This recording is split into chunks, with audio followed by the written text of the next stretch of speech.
তার বিরুদ্ধে বাদী অভিযোগ করেছে যে হুমকি দামকি এবং ভয়ভীতি দেখিয়েছে এবং ঘটনাস্থলটা দেখিয়েছে হাতিরঝিলের জাহাজ রেস্টুরেন্টের সামনে 16 মার্চ তারিখে এই ঘটনার বিষয়ে মামলার আর্জিতে উল্লেখ করেছেন এবং আর্জিতে উল্লেখ করেছেন যে হাতিরঝিলের এই ঘটনার প্রেক্ষিতে তিনি রাজধানীর ভাটারা থানায় মামলা করতে গিয়েছিলেন। ভাটারা থানা কর্তৃপক্ষ মামলা নেয়নি, এই কারণে তিনি মাননীয় আদালতে মামলা করেছেন।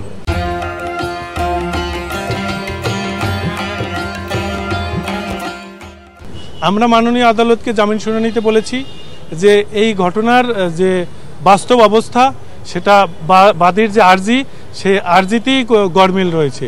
ঘটনাস্থল হাতিরঝিল হলেও তিনি মামলা করতে গিয়েছেন রাজধানীর ভাটারা থানায়, যেটার কোনো যৌক্তিক কারণ নাই এবং আইনগতভাবেও সুযোগ নাই এবং মামলার আর্জিতে যে বর্ণনাটা দিয়েছে এটা সম্পূর্ণ মিথ্যা এবং অযৌক্তিক। আর ঘটনাটা পুরো সাজানো, কারণ এই বাদীর সাথে এই মেহজাবিন চৌধুরী এবং তার ভাইয়ের কোনো পরিচয় নাই, পূর্ব পরিচিত ছিল না, একই এলাকা কোনোদিন বসবাসও করে নাই, কোনোদিন দেখা সাক্ষাৎও নাই।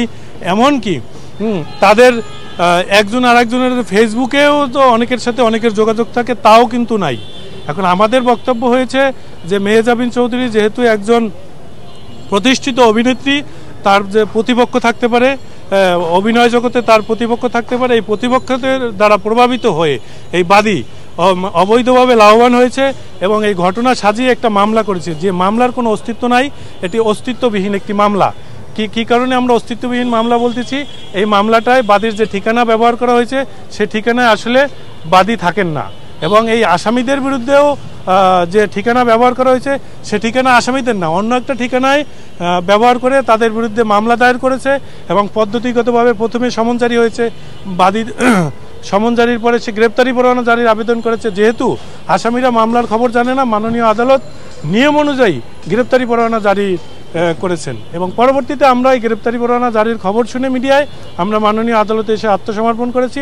মাননীয় আদালতকে বলেছি যে মামলার ঘটনা সম্পূর্ণ ভিত্তিহীন, আমরা যে কোনো শর্তে জামিন চাচ্ছি, আমাদের স্বেচ্ছা আসছি, আমাদের জামিন দেন। মাননীয় আদালত আমাদের বক্তব্য শুনেছেন এবং মেহজাবিন এবং তার ভাইকে জামিন দিয়েছেন এবং আগামী ধার্য তারিখ তাদের জবাব দাখিলের জন্য আছে। আমরা এই মামলার যথাযথ যুক্তি এবং আইনগত যুক্তি উপস্থাপন করে আমরা মাননীয় আদালতে জবাব দাখিল করব বলে মাননীয় আদালতে শুনানিতে আমরা এই কথা বলেছি।